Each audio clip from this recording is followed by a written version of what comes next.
Ladies and gentlemen, welcome to another video. In this video, we're going to be talking about how to use the Grindr AI Wingman chat feature. So let's get straight into the video. So Grindr's AI Wingman is a premium feature designed to enhance conversations and matchmaking by providing chat summaries and suggesting ways to rekindle connections accessible to selected unlimited subscribers.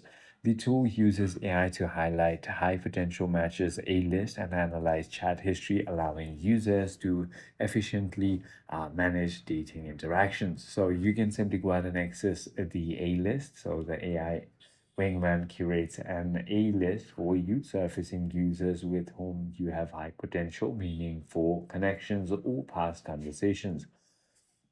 You can also review contenders, so you can use the AI-powered filters such as online, meta, and contenders to identify the best matches at any given time. I hope this video clarifies everything for you. If you have further more queries, feel free to comment down below, and I'll see you